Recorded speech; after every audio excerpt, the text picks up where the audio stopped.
everyone, I'm here with a Bible reading. I hope you're having a good day. Let me go through our prayer requests first.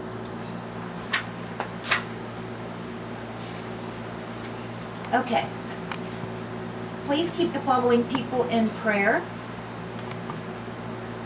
Alicia Tinker's family and her soul. Paris' family, Paris Jude's family and his soul. Luke Boggs and Hannah Denny. Liam and Abby. Jimmy Myers. Sherm, Rhonda Karshner, Cindy and Jim, Dora Carper. She just went to the dentist today, so she's not feeling the greatest. So please keep Dora in your prayers. Layla and her son Emil. Ray and Donna Dunlap. Joyce Light. I got to see Joyce. We got to see Joyce yesterday. She came to visit. We got to see her and Dandy. That's her little house dog. He's a little black, furry little, like curly haired dog. I'm not sure what he is. She got him. He'll be 8 years old. She got him when he was a baby. He'll be 8 years old in July. I told him, you're going to get a bunch of toys. We're going to give you a bunch of toys for your birthday. You're going to have a big party. We're always giving him toys. We gave him a squeaky pig, and she's going to bring it next time because she said she wanted to show it to us because he tore the pig's nose off to see what that squeaky thing was inside. We got him a rubber pink, bright pink pig. He didn't eat it. He just tore the nose off. I said, that reminds me of Dottie. Because she'd take stuffed animals, you know, and rip them apart when she was little. Okay, sorry. Judy Thompson, Bonnie Jean, Bonnie Jean's dad, Bonnie Jean's sister-in-law Lori, and Bonnie Jean's husband Randy, and Bonnie Jean's cat Misty, that she returns home to Bonnie Jean. We know God works miracles, and He can make Misty, or let Misty return home to Bonnie Jean, if it is His will. And Elizabeth Jeffries and her grandson Dominic. I haven't heard from Elizabeth yet, but I know I will soon. I'm going to send her something here in next month, and probably send her another letter. I just sent her out a letter, but I'll probably send her another letter anyways. She's in the nursing home. I'm going to go visit her sometime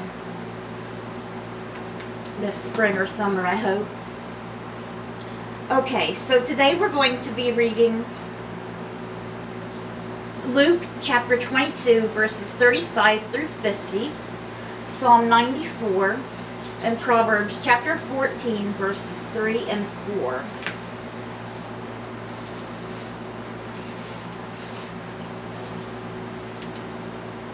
Okay, let's get started here with Luke.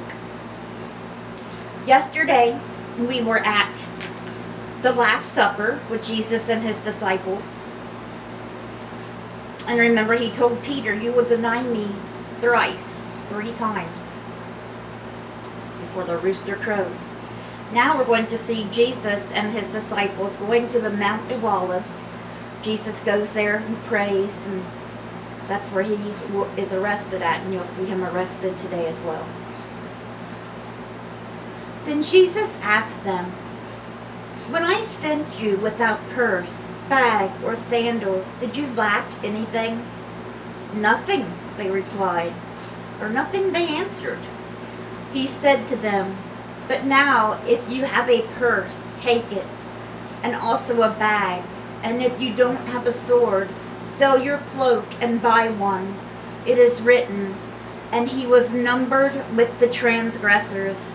And I tell you that this must be fulfilled in me. Yes, what is written about me is reaching its fulfillment.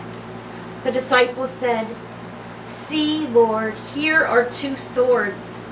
That's enough, He replied. 2 swords is enough. Jesus went out as usual to the Mount of Olives, and His disciples followed Him.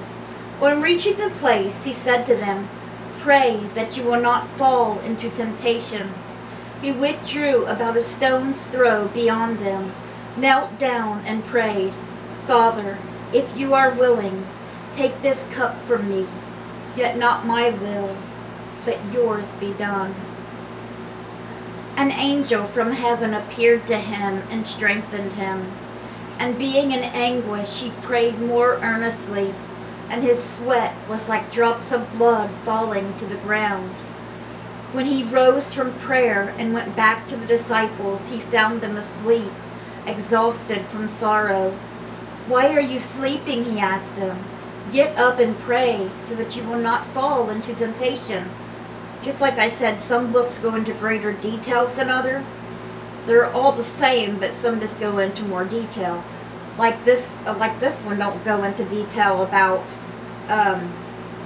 Jesus took 2 disciples up on the mountain with him, and they stayed right below where Jesus was praying, and I believe it was Peter and James. I know Peter for sure. I'm pretty sure the other one was James.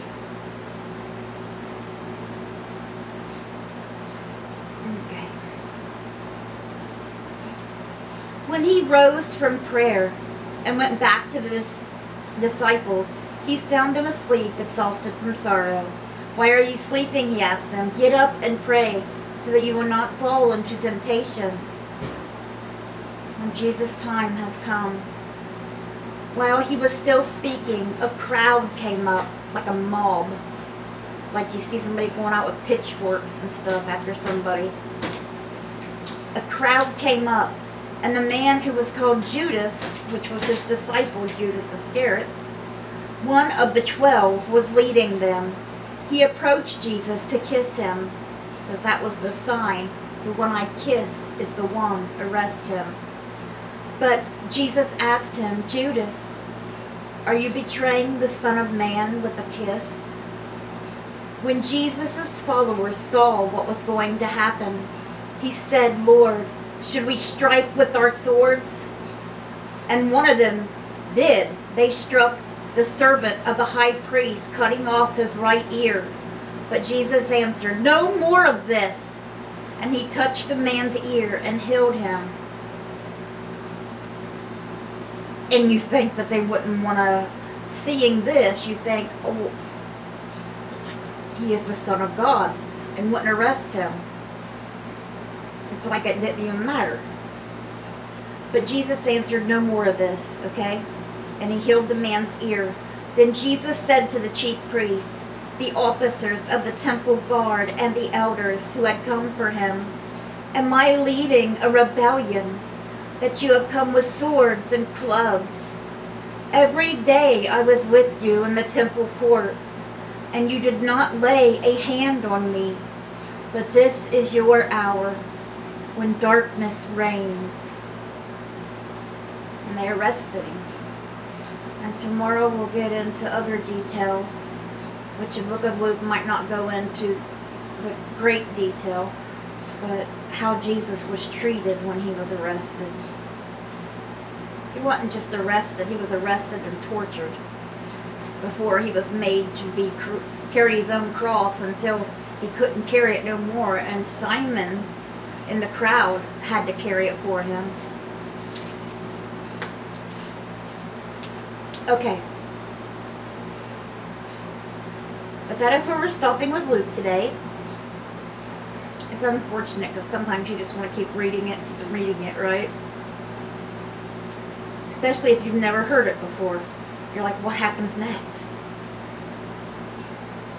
The Bible is the greatest adventure. Somebody's like, yeah, it's the Bible. I don't want to read that stuff about laws and all this. No, no, no. We got romance, we got murder, we got childbearing, we got everything in the Bible. Wars, fighting, anything you're looking for, it's in there.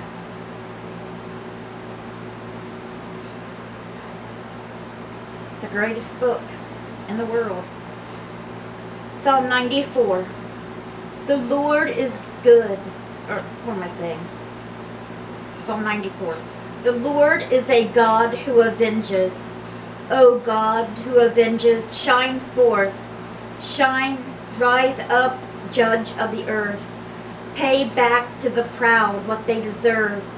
How long, Lord, will the wicked, how long will the wicked be jubilant? They pour out arrogant words.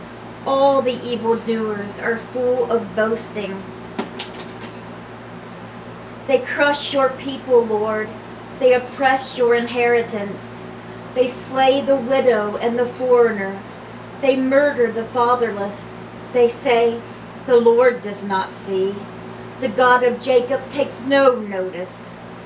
Take notice, you senseless ones among the people, you fools. When will you become wise? Does he who fashioned the ear not hear? Does he who formed the eye not see? Does he who disciplines nations not punish? Does he who teaches mankind lack knowledge? The Lord knows all human plans. He knows that they are futile. Blessed is the one you discipline, Lord, the one you teach from your law. You grant them relief from days of trouble, till a pit is dug for the wicked. For the Lord will not reject his people. He will never forsake his inheritance. Judgment will again be founded on righteousness, and all the upright in heart will follow it. Who will rise up for me against the wicked? Who will take a stand for me against evildoers?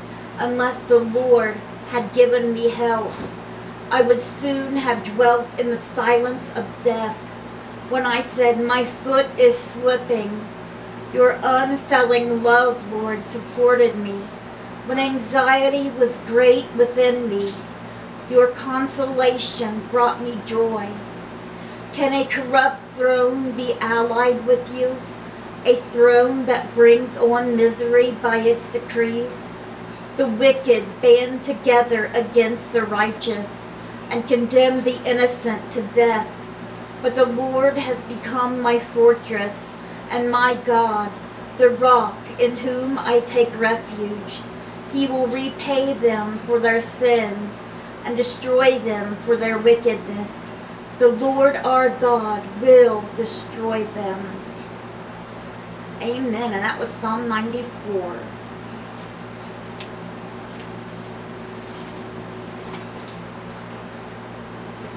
Alright guys, and we're ending today's Bible reading with 2 Proverbs. Proverbs chapter 14 verses 3 and 4. Proverbs 14:3 says, a fool's mouth lashes out with pride, but the lips of the wise protect them. Proverbs 14:4, where there are no oxen, the manger, where there is no oxen, where there is no oxen, the manger is empty, but from the strength of an ox come abundant harvest. Alright guys, that was our Bible reading. I hope it touched your hearts. I'm sorry I keep messing up a lot of my words, little simple words ever since I had COVID. It's embarrassing, so I don't like to talk about it, but ever since I've had COVID, sometimes I can't spell the smallest stupid words, just words you wouldn't even think about. You know, you just write them down before, little short words even. And I have to ask Sherm, how do you spell this? Because my mind just goes blank. And I can't think, it just like it goes black. And when I start reading, I mess up a lot. And sometimes I miss words. Sometimes I miss words, and sometimes I say it a different way, or think it's something else, or look at it and I'm like, how do you pronounce that? And it's just like a little tiny word. That was no problem before. But that's what's going on. In case, why is she messing up all the time? Now I want you guys to know. Because it's not getting any better. Sometimes it seems like it just continues to get worse. But that's what's going on. And I'm sorry about that. But I really didn't want to quit doing these Bible readings and Bible studies, because I want to keep doing stuff try to bring someone, at least one person, to the Lord, you know. Do everything I can. But I hope you guys have a great rest of your day. Let's bring those souls to Jesus, and God willing, we'll see you guys again tomorrow with another Bible reading. Bye guys. God bless.